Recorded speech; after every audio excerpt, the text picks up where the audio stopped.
제가 늘 설교를 할 때마다 제 스스로에게 던지는 질문 중에 하나가 이겁니다. 이 말씀을 우리의 삶을 어떻게 볼 것인가, 그리고 어떻게 살 것인가라는 것이죠. 이것은 제게 던지는 질문이기도 하지만 또 교우들에게도 어떻게 보고 어떻게 살아야 할 것인가라는 것에 대한 질문을 던집니다. 그것이 어떻게 살 것인가, 어떻게 볼 것인가에 대한 생각을 할 때 그것이 개인이 가지고 있는 신념이나 가치나 이념이 아니라 하나님의 말씀이죠. 하나님의 말씀 속에서 어떻게 우리의 삶을 볼 것이고 또 하나님의 말씀 가운데 어떻게 살아갈 것인가라는 것을 생각하게 되죠. 그래서 우리가 하나님의 말씀 앞에 설 때, 또 우리가 말씀을 듣고 말씀을 읽고 말씀을 공부할 때 이 말씀을 통해서 우리가 우리의 삶의 자리를 어떻게 보아야 하고 또 그리고 우리가 어떻게 살아가야 할 것인가라는 것을 고민해야 합니다. 우리가 잘 아는 말씀입니다. 디모데후서 3장 16절 17절에 이런 말씀이 있죠. 모든 성경은 하나님의 감동으로 되었다라고 되어져 있습니다. 그래서 교훈과 책망과 바르게 함과 의로 교육하기에 유익하니 이는 하나님의 사람으로 온전하게 하며 모든 선한 일을 행할 능력을 갖추게 하려 함이라. 하나님의 말씀을 통하여 저와 여러분의 삶이 하나님의 사람으로 온전하게 되어지고 또 모든 선한 일을 행할 능력을 하나님의 말씀을 통해서 우리는 얻게 되는 것입니다. 그래서 우리는 말씀을 보면서 하나님의 사람으로, 하나님의 백성으로 어떻게 살아갈 것인가, 그리고 우리에게 주어진 이 삶의 자리를 어떻게 바라보아야 할 것인가를 우리는 늘 질문해야 할 것입니다. 어떻게 보아야 하는가, 이제 무엇을 보아야 하는가라는 것에 대해서 세계관이라는 말이 있습니다. 예전에 이제 많이 사용되어졌던 표현인 것 같은데 요즘 별로 사용하지 않는 것 같습니다. 이 세계관이라는 단어는 철학적인 용어로부터 쓰여졌다고 합니다. 임마누엘 칸트라는 사람이 세계관이라는 단어를 처음 사용했다고 해요. 근데 그 단어를 스코틀랜드의 신학자인 제임스 오어라는 사람이 기독교 신앙을 설명하기 위해서 이 세계관이라는 단어를 차용해서 썼다고 합니다. 세계관이라는 것, 세상을 바라보는 관점, 어떻게 보느냐라는 거겠죠. 특별히 신앙을 가지고 있는, 믿음을 가지고 있는 우리가 세상을 어떻게 바라보는가, 그래서 기독교 세계관이라는 표현을 쓰면서 우리가 삶을 살아가면서 어떤 세계관을 가지고 살아가느냐가 중요하다라고 많이 강조했던 시절이 있었습니다. 아브라함 카이퍼라는 유명한 그 신학자이기도 하고 또 네덜란드의 수상이었던, 또 목회자였던, 대학 총장이었던 분이 있습니다. 그분이 이런 말을 했어요. 하나님께서 내 것이라 하지 않는 영역은 우리의 삶의 1인치도 존재하지 않는다. 우리의 표현으로 이야기하자면 우리의 삶의 1cm도 존재하지 않는다.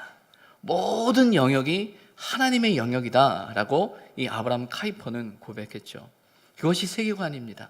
세상을 바라보는 눈이에요. 이 세상이 하나님의 주권과 하나님의 섭리와 하나님의 역사 속에 되어져 가고 있다라는 사실을 고백하는 것, 그것이 우리가 가져야 될 기독교 믿음의 하나님의 세계관이다라는 거죠.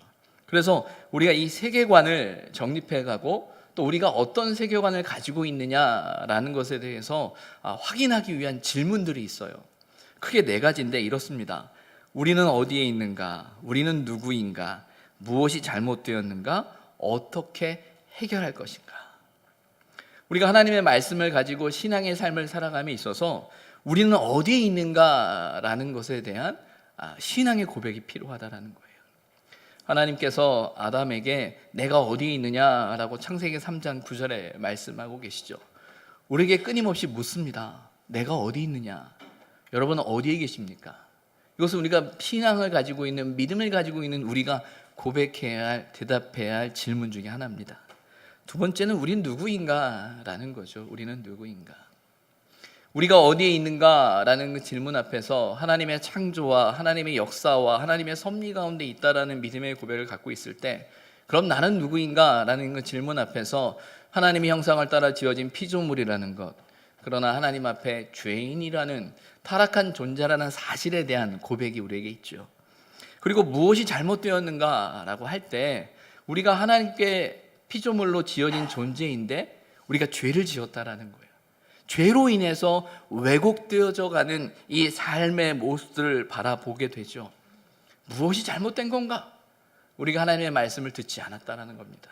순종하지 않았다라는 겁니다. 내 마음대로 내 생각대로 우리의 교만함으로 살아간 그 모습을 우리는 발견하게 되는 거죠. 그리고 어떻게 해결할 것인가? 그럼 이렇게 타락하고 문제가 많고 꼬여있는 이 삶의 문제가 어떻게 해결될 수 있는가라고 할 때 우리 신앙의 고백은 하나님의 구원을 이야기합니다. 하나님의 언약을 이야기하고요, 하나님의 말씀, 하나님의 섭리, 하나님의 일하심을 이야기하죠. 무엇보다 어떻게 해결할 것인가 라고 하는 그 질문 앞에서 우리가 붙드는 것은 무엇이냐면 우리가 하나님의 백성이라는 거예요. 하나님께서 우리를 택하셨다라는 거예요. 그리고 하나님께서 당신의 백성을 끝까지 구원하신다라는 그 사실을 우리는 믿고 하나님의 일하심 앞에 서고자 하는 결단이 우리에게 있는 거죠. 그래서 우리 신앙의 삶을 살아가면서 내가 어떤 세계관을 가지고 살아가고 있는가, 다른 말로 내가 어떤 믿음을 가지고 살아가느냐라는 그 질문 앞에서 내가 어디에 있는가, 내가 누구인가, 무엇이 문제인가, 어떻게 해결할 것인가 라는 그 질문들 앞에서 우리는 성경의 대답을 찾아야 하고 하나님의 대답을 찾아야 하고 하나님의 말씀을 찾아야 하는 것입니다. 그런 면에서 이 창세기는 우리가 가져야 할 신앙적인 세계관을 보여주고 있습니다. 저희 아들이 가끔씩 저에게 질문을 해요. 아빠, 창세기 언제 끝나는 거야? 아마 교인들도 그렇게 생각할 것 같아 라고 생각을 갖고 있어요. 현재 계획대로 하면 오늘까지 포함해서 5주면 끝날 것 같아요. 그래서 6월 23일이면 끝날 예정입니다. 혹시 교회 안 나오시는 분들 얘기해 주세요. 6월 23일이면 끝나니까 그 다음 주부터는 오셔도 된다고.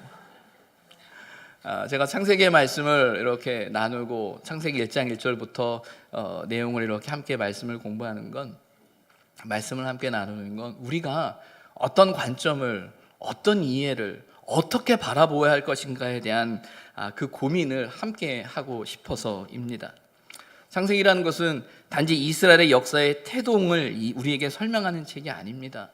이스라엘의 역사의 태동, 그리고 우리가 아는 그 사람들의 삶을 통해서 하나님의 일하심을 우리에게 보여주고 있지요. 그래서 우리가 창세기를 다 읽고 난 후에는 하나님의 말씀에 근거해 우리의 삶을 볼 수 있어야 하는 것입니다. 성경에 나오는 이야기 속에서 우리를 발견해야 되는 거예요. 성경의 이야기 속에서 나를 발견해야 되는 거예요.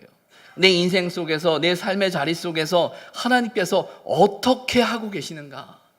정말 이 답답하고 해결되어지지 않은 삶의 문제 앞에 있는데 이 문제들이 어떻게 해결되어질 수 있는가. 그것은 성경에 나오는 그 사람들의 이야기와 사건 속에서 우리는 하나씩 하나씩 발견되어져 가죠. 하나님의 창조를 봅니다. 또 우리 인간의 타락을 봅니다. 그리고 하나님의 백성을 택하셔서 그를 구원하고자 하시는 하나님의 놀라운 손길을 우리는 성경을 통해서 발견하기 시작하죠. 하나님의 구원은 아브라함을 부르시는 그 언약으로부터 시작되어집니다.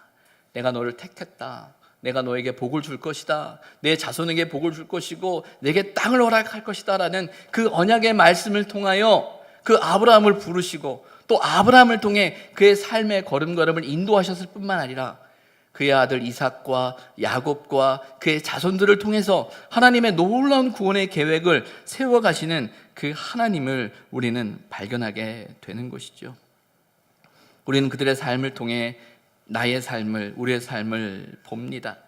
하나님의 손길이 그들의 삶을 만지신 것처럼 하나님의 손길이 나의 삶을 만지고 계시는구나, 우리의 삶을 만지고 계시는구나 라는 그 사실을 우리는 발견하게 됩니다. 그리고 우리는 그 말씀에 비추어서 믿음을 갖습니다. 소망을 갖습니다. 그리고 고백합니다. 하나님이 하실 거야. 하나님이 인도하고 계셔. 하나님의 뜻이 있어. 하나님의 섭리하심이 있어 라고 우리는 고백하게 되는 것입니다. 오늘 이제 창세기 47장 27절부터 시작해서 마지막 이제 50장까지 끝나는 이 마지막 말씀 부분을 우리가 보면서 우리가 크게 5가지에 대한 고백이 우리에게 있었으면 좋겠다라는 생각을 갖습니다. 그 첫 번째 고백이 무엇이냐면 우리에게 돌아갈 곳이 있다라는 것입니다. 우리에게 가야 할 길이 있다라는 것입니다. 우리에게 주어진 삶의 방향이 정해져 있다라는 것이지요. 오늘 우리가 읽은 27절 말씀을 보면 이렇게 이야기합니다. 이스라엘 족속이 애굽 고센 땅에 거주하며 거기서 생업을 얻어 생육하고 번성하였더라라고 되어져 있습니다.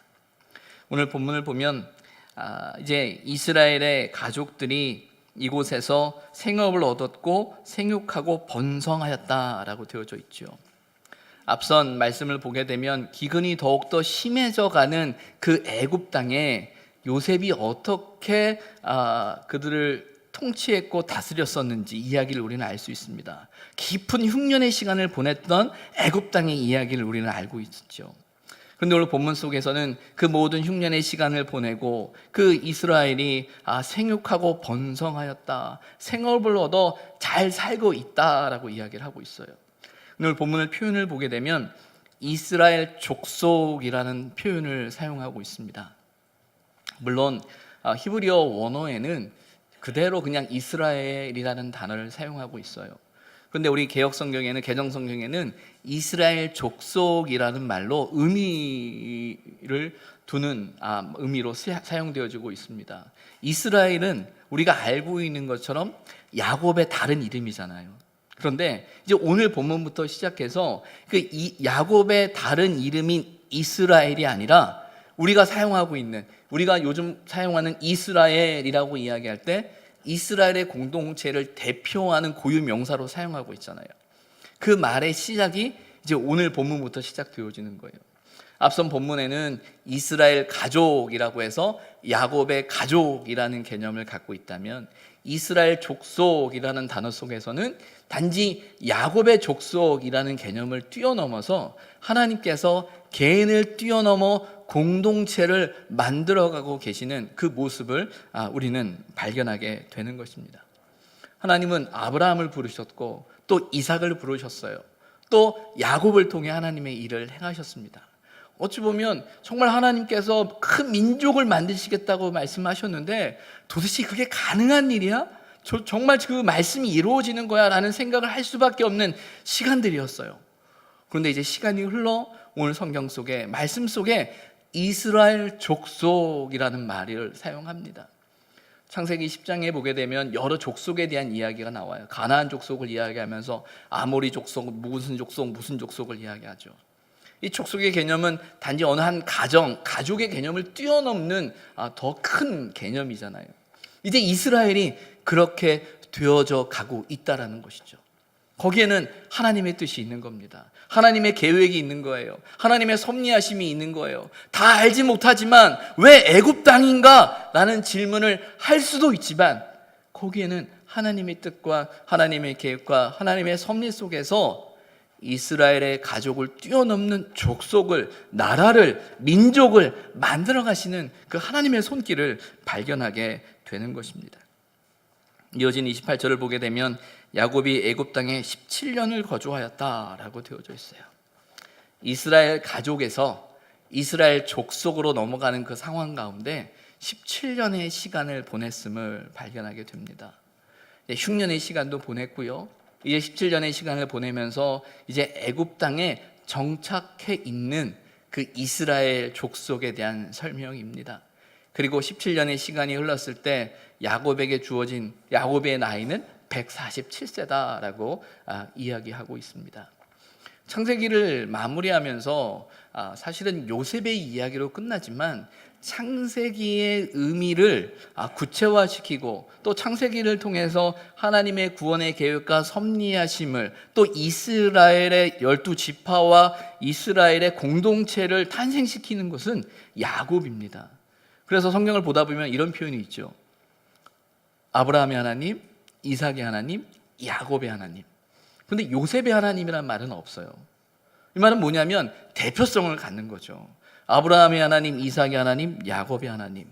특별히 야곱을 통해 하나님의 구원의 역사와 이스라엘의 민족을 탄생시키시는 그 이스라엘의 12지파를 만들어가는, 이제 뒤에서 우리가 함께 또 보게 될 말씀인데, 그 역사가 야곱을 통해서 완성되어지고 있는 거예요. 그래서 야곱의 이야기로 전체를 마무리해 가기 시작합니다. 야곱이 147세가 되었다라고 성경은 이야기하고 있습니다. 그 야곱이 오늘 본문을 보면 요셉을 불렀다라고 되어져 있어요. 왜 불렀냐면 이스라엘이 죽을 날이 가까웠다. 야곱이 자기가 이제 생을 마감할 때가 다 되었음을 인지한 거예요. 그래서 요셉을 불렀다라고 말합니다. 요셉에게 어떤 부탁을 합니까? 본문에 보면 애굽의 나를 장사하지 아니하도록 하라라고 되어져 있어요. 그리고 나를 조상의 묘지로 장사하라라고 말합니다.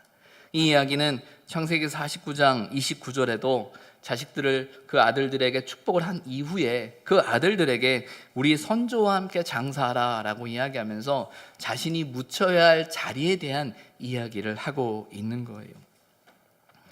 야곱이 말하고 있는 조상의 묘지에 장사하라라는 이 말씀은요, 장소적인 의미로는 헤브론에 있는 막벨라 굴이라는 사실을 우리는 잘 압니다. 아브라함이 자신의 아내 사라를 장례하기 위해서 창세기 23장에 그 막벨라 굴을 사게 되죠.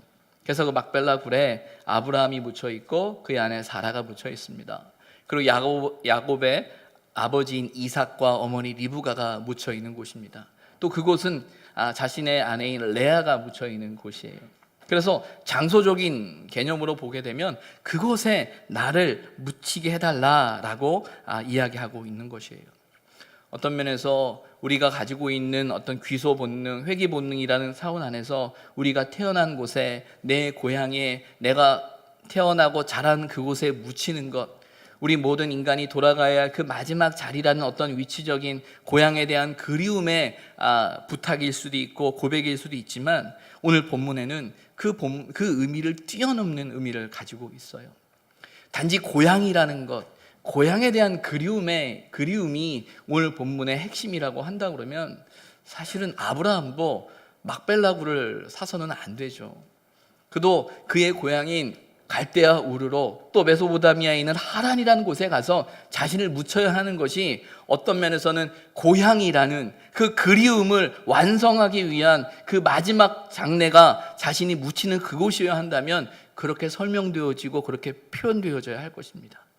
그러나 제가 창세기 23장 이 막벨라 굴에 대한 설교를 할 때도 말씀드렸지만, 이 막벨라 굴이라는 개념은 아브라함이 그 땅을 샀다, 그 굴을 샀다라는 개념은 단지 자신의 아내 사라를 장사하기 위한 자리가 아니라 하나님의 언약에 대한, 하나님의 약속에 대한 아브라함의 응답이라고 말씀을 드렸어요.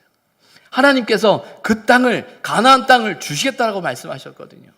그 말씀에 대한, 언약에 대한 응답이 아브라함의 결단이었다라고 말씀을 드렸죠.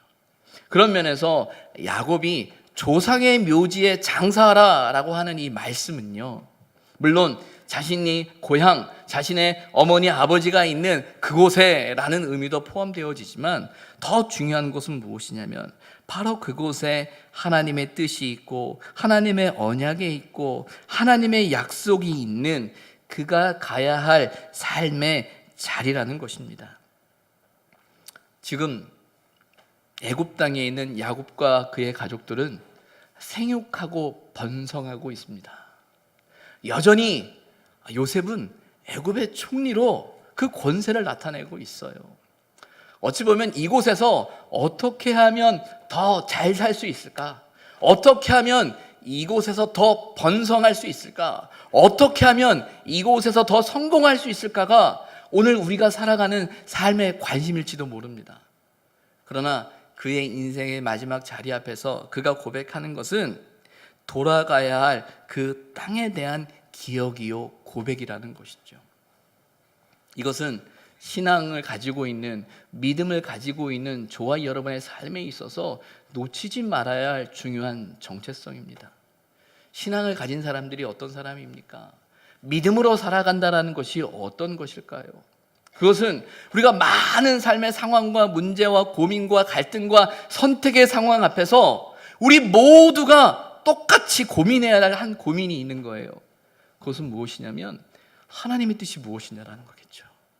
하나님이 원하시는 것이 무엇이냐라겠죠. 이 말씀을 통해서 우리의 삶을 통하여 내 인생을 통하여 나에게 말씀하시는 하나님이 원하시는 것이 무엇이냐라는 거예요. 아브라함에게는 하나님의 언약으로, 하나님의 말씀으로, 하나님의 약속으로 그에게 말씀하셨어요. 땅을 주시겠다, 자손을 주시겠다라는 말씀을 하셨고, 그 말씀을 따라 그는 하란을 떠나 갈대아 우르를 떠나 가나안 땅까지 온 거예요. 저와 여러분의 삶은 바로 거기에 정체성이 있는 겁니다. 우리의 삶의 걸음은 내가 얼마나 성공하느냐에 있는 것이 아니라 내가 하나님의 뜻 가운데 있느냐, 하나님의 뜻을 따라가고 있느냐, 하나님의 말씀 가운데 있느냐, 하나님이 원하시는 것이 무엇이냐라는 그 질문이 마지막 숨을 거두는 그 자리에서조차도 놓치지 말아야 할 질문이라는 거예요. 야곱은 조상의 묘지에 장사하라라는 그 말을 통해 지금 우리가 이곳에서 번성하고 있고 잘 살아가고 있지만 이게 다가 아니야. 이게 끝이 아니야. 우리 인생이 이렇게 끝나는 것이 아니야. 우리에겐 약속이 있어. 우리에겐 말씀이 있어. 하나님의 뜻이 있어. 우리는 그곳을 기억해야 돼 라고 오늘 성경을 통해서 요셉에게 말씀하고 있는 것이지요. 더 깊은 영적의 의미, 그 하나님의 언약을 붙들고 있는 야곱을 우리는 발견하게 됩니다. 야곱은 바로 앞에 섰을 때 130세의 나이에 섰을 때 이렇게 이야기하죠. 내 인생은 나그네 길이었고 험악한 세월을 보냈습니다 라고 말하고 있어요. 맞아요. 어떤 면에서는 우리 인생이 나그네 길이고 험악한 삶을 살아가야 할 우리 인생일지 모릅니다. 그러나 분명한 건 그 나그네 길이고 험악한 세월의 삶을 살아가지만 믿음을 가지고 살아가는 저와 여러분에게 있어서는 분명한 방향성이 있는 거예요. 헤매고 있고 혼란스러워하고 있고 어디로 가야 될지, 무엇을 해야 할지, 어떻게 해야 될지 모르는 것처럼, 또 그것이 오늘 나의 삶의 과제일 수 있지만 하나님을 믿으며 살아감에 있어서 그 모든 혼란과 어려움을 해결할 수 있는 분명한 길이 있습니다. 우리는 그것을 하나님의 말씀 앞에서 또 나 인생 가운데, 우리 인생 가운데 말씀하시는 하나님의 뜻을 발견함으로 저와 여러분은 그 길을 찾아가는 사람들이라는 거죠. 그래서 우리의 고백으로는 나그네 길일 수밖에 없는 것이 우리의 인생이지만, 그러나 하나님의 뜻 앞에 설 때 우리는 더 이상 나그네가 아닌 것입니다. 왜? 가야 할 곳이 있거든요. 해야 할 것이 있거든요. 내가 걸어가는 그 삶의 자리를 통해 하나님의 뜻이 이루어지거든요. 우리는 그 사실을 믿으며 살아가야 하는 사람들이다라는 것입니다. 오늘 본문 속에서 야곱은 그 이야기를 요셉에게 하고 있습니다. 요셉에게. 왜 요셉에게 할까요? 오늘 본문 전체적인 내용을 보다 보면 요셉이 가장 잘 나가는 아들이잖아요. 가장 능력 있는 아들이잖아요. 그렇죠? 그리고 요셉을 많이 사랑했잖아요. 그래서 요셉에게 이야기하는 것처럼 보입니다. 앞선 창세기 46장 4절에도 보게 되면 야곱에게 하나님이 말씀하시면서 애굽으로 내려가라, 내가 너와 함께 할 것이다, 그리고 내가 너를 이곳으로 다시로 이끌어낼 것이다 라고 말하면서 요셉이 내 눈을 감기게 할 것이다 라고 이야기하고 있거든요. 그래서 더 야곱이 요셉에게 의지하는지도 모르겠어요. 그런데 왜 요셉일까라는 생각을 해보면 요셉이 다른 아들과 다른 점이 있습니다. 야곱과 통하는 게 있어요. 그것이 무엇이냐면 하나님의 일하고 계심을 믿는 사람이었어요. 하나님의 역사를 경험한 사람이었다라는 거예요. 요셉이 보냈던 그 13년의 어려웠던 시간들, 그리고 떨어져 있었던 20년의 그 시간 속에서 그가 깨달은 것이 무엇입니까? 정말 죽이고 싶은 형들 앞에서도 그가 고백하는 것이 무엇이에요? 하나님이 하신 겁니다 라고 고백하고 있잖아요. 요셉은 그 인생 속에서 하나님의 일하심을 경험했던 사람이거든요. 야곱은 어떤 사람이에요? 147세라는 그 인생 속에 77세의 그의 집을 떠나게 됩니다. 삼촌의 집에서 20년이라는 시간을 고생하면서 보내게 돼요. 다시 가나안 땅으로 돌아와서 30년의 시간들을 보내게 되고, 아들을 잃어버리는 시간 속에서 이렇게 살아가는 그 삶의 시간을 보게 되면, 우리가 야곱의 이야기 속에서 그의 삶 속에 나타났던 그 역사들, 우여곡절들을 우리는 알잖아요. 근데 놀라운 건 그 삶의 자리자리 고비고비 시간마다 실패하고 넘어지고 정말 마음 아픈 사건도 있었지만, 분명한 건 하나님의 일하심을 야곱은 깨닫는 사람이었어요. 그 인생의 마지막 자리 앞에서 그가 요셉에게 이야기하는 것은 표현하지 않지만 그의 마음속에 서로가 공감하는 것이 있어요. 맞아요, 아버지. 하나님이 그렇게 하실 겁니다. 그렇죠, 아버지. 하나님의 뜻을 이루어야죠. 우리가 놓치지 말아야 할 것, 우리가 놓지 말아야 될 것, 그것이 무엇이냐면 하나님의 뜻이라는 거거든요. 하나님의 일하심이거든요. 하나님이 반드시 당신의 언약을, 당신의 뜻을 이루어 가시겠다라는 그 뜻을 요셉도 알거든요. 그래서 더 설명이 필요 없는 거예요. 나를 조상의 묘지에 장사하라 라는 그 말 속엔 그 아버지의 뜻이 단지 위치의 문제가 아니라 가치의 문제라는 것, 믿음의 고백이라는 것, 그리움이 아니라 하나님을 향한 신앙의 고백이라는 사실을 요셉은 아는 거예요. 야곱은 요셉에게 그 부탁을 하면서 이렇게 표현합니다. 인애와 성실함으로 해달라라고 이야기합니다. 이 인애와 성실함이라는 히브리어 단어는 헤세드와 에메트라는 단어예요. 이 헤세드라는 단어는 우리가 잘 아는 인애로 번역되어져 있지만 하나님이 베푸시는 사랑, 은혜, 자비라는 어떤 그 뜻을 가지고 있어요. 또 여기서 우리가 성실함으로 이라는 단어로 번역되어져 있는 이 에메트라는 단어는 우리가 아멘이라는 단어를 많이 쓰죠. 아멘. 이 아멘의 어근이 되는 말이에요. 그래서 확실성, 신뢰성, 내가 그렇게 되기를 믿습니다라는 그 신뢰함, 확실함에 대한 고백이거든요. 그래서 야곱이 요셉에게 일을 할 때 너의 나를 향한 그 사랑으로, 또 확실하게 성실함으로 그 일을 이루어 달라라는 말로 해석할 수 있습니다. 그런데 더 중요한 건 이 두 단어는요, 하나님께서 당신의 성품을 우리에게 보여주시기 위한, 설명하기 위한 단어들이라는 거예요.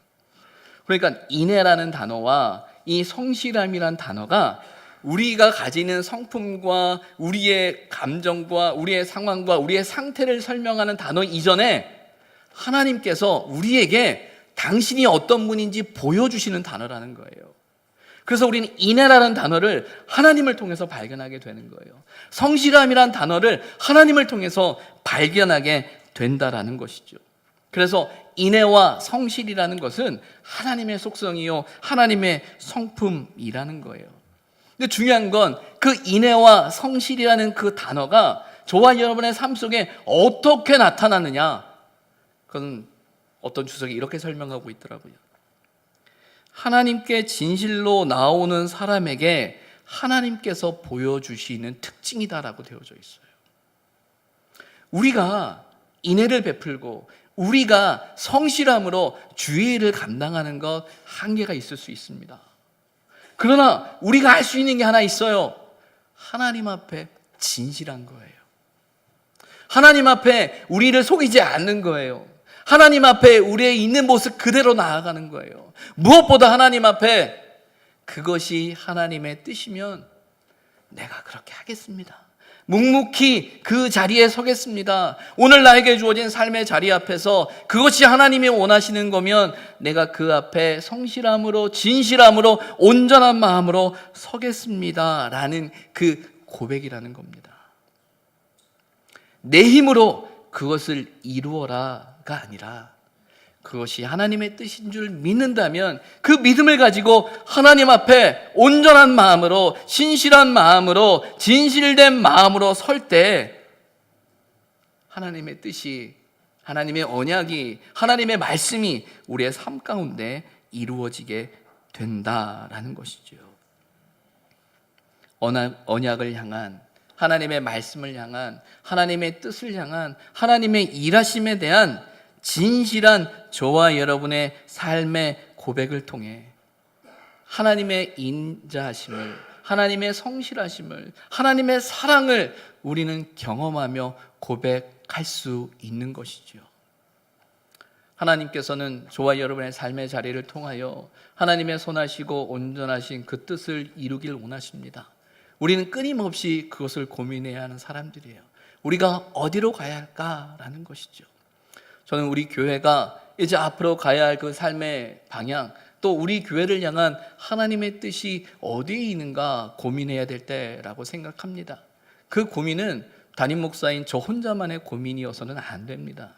우리 모두의 고민이어야 되고요, 우리 모두의 기도의 제목이어야 되고요, 우리 공동체가 하나님 앞에 진실함으로 온전함으로 설 때 우리를 향하신 그 하나님의 뜻을 발견하게 되는 것입니다. 그것이 목사의 뜻이 아니라 우리 공동체의 뜻이 되어져야 되고, 우리 공동체를 향한 하나님의 뜻으로 우리가 믿고 하나님의 말씀으로 듣고 같은 마음으로 하나님 앞에 진실함으로 설 때 저와 여러분을 향한, 우리 의성교를 향한, 우리 인생을 향한, 우리의 삶을 향한 하나님의 뜻을 이루어가게 되는 것입니다. 하나님께서 저와 여러분에게 그 길을 보여주시길 원합니다. 하나님께서 저와 여러분을 그곳에 세워주시기를 원합니다. 하나님께서 저와 여러분의 삶을 통하여 하나님의 사랑과 하나님의 성실하심과 하나님의 그 은혜를 보여주셔서 하나님이 기뻐하시는 그 길을 살아낼 수 있는 저와 여러분이 되기를 주님의 이름으로 부탁을 드립니다. 기도하겠습니다.